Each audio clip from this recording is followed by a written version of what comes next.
नमस्कार दोस्तों, मेरे चैनल में आप लोगों का एक बार फिर से स्वागत है। और दोस्तों, मैं बता देना चाहूँगा कि मैंने अपने आधुनिक भारत के इतिहास में जो पुर्तगाली थे वो किस तरीके से भारत में उनका आगमन होता है और किस तरीके से उनकी गतिविधियाँ रहती हैं और उनके जो डिफरेंट वाइसरॉयज थे उनकी क्या पॉलिसीज़ रहती है उनके काल में, वो मैंने सारी डिटेल में आप लोगों को बताई। पुर्तगालियों का पतन कैसे हुआ, पुर्तगालियों का जो धार्मिक नीति थी और उनके पतन में जो कारण बने वो सारे मैंने आप लोगों को डिटेल में बताए। तो अब जो पुर्तगालियों के बाद भारत में आते हैं वो आते हैं डच।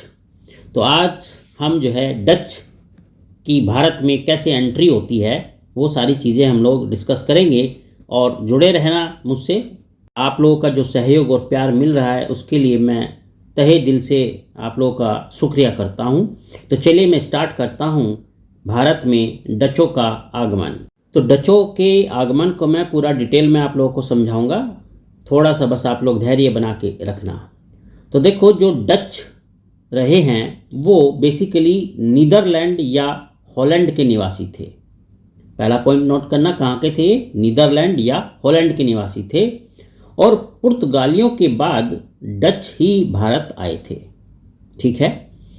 और ये जो डच भारत में आते हैं पुर्तगालियों के बाद 1595 और 96 ईस्वी में कार्नोलियस हाउटमैन, ध्यान देना, 1595 और 96 ईस्वी में कार्नोलियस हाउटमैन के नेतृत्व में पहला डच अभियान जो है पूर्वी जगत में पहुंचा।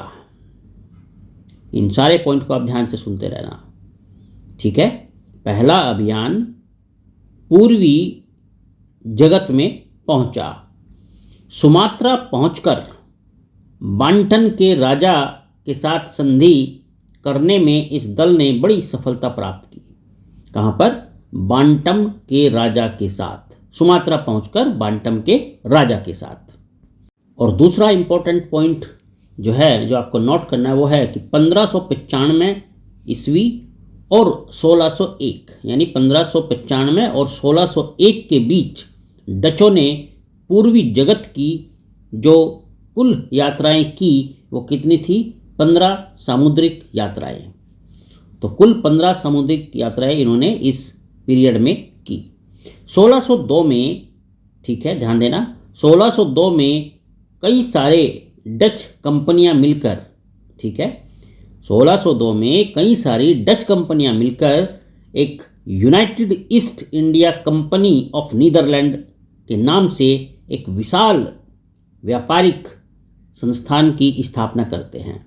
क्या नाम बताया मैंने इसका? आपको फिर से सुन लो, United East India Company of Netherlands.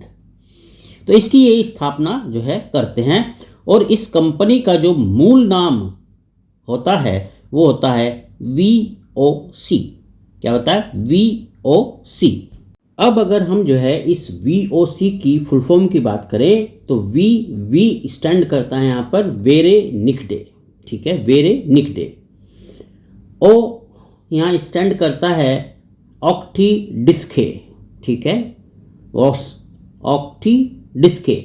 और जो सी है वो सी स्टैंड करता है कॉम्फाक्नी, ठीक है। तो अगर पूरा बोला जाए इसको क्या बोलेंगे? वेरे निकडे ऑक्टी डिस्के कॉम्पाक्नी। तो ये जो है इसका पूरा नाम होता है।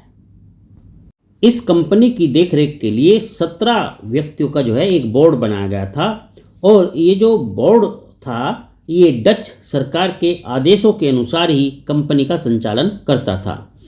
इस कंपनी की स्थापना के समय इसकी जो कुल प्रारंभिक पूंजी थी वो 65 लाख गिल्डर थी, ठीक है, 65 लाख गिल्डर थी।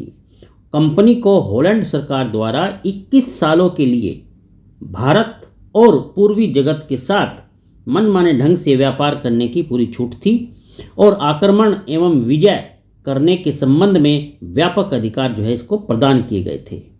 बड़े काम की बात है, नोट करना इसको। अब देखो, एक बात मैं और बहुत मजे की यहाँ बताता हूँ। ओम प्रकाश जो डच व्यापार के विशेषज्ञ माने जाते हैं, ठीक है, यानी इनकी एक्सपर्टाइज है ओम प्रकाश जी की डच व्यापार को लेकर।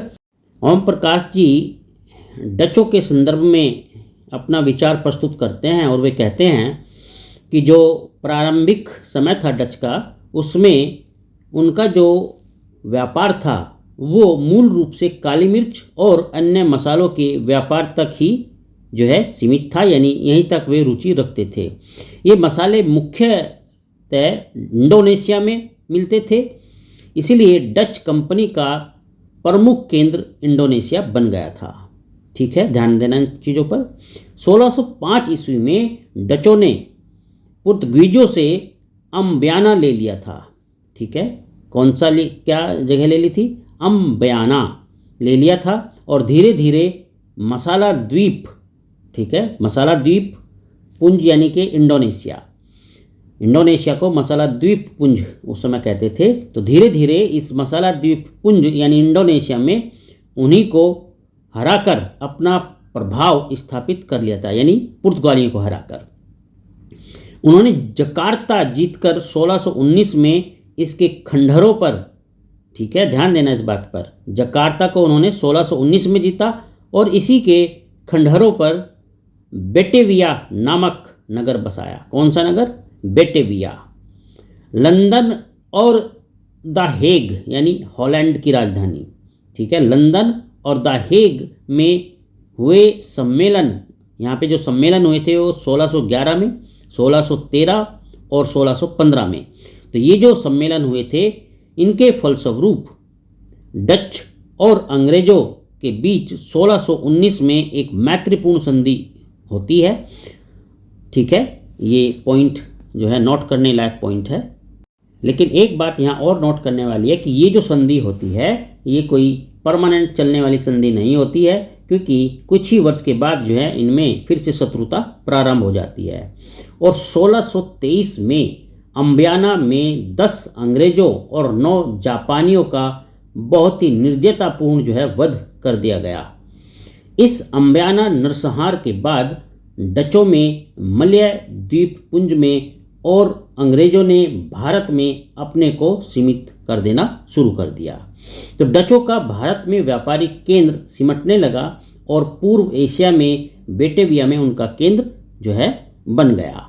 तो दोस्तों ये थी कुछ प्रारंभिक जानकारी डचों को लेकर।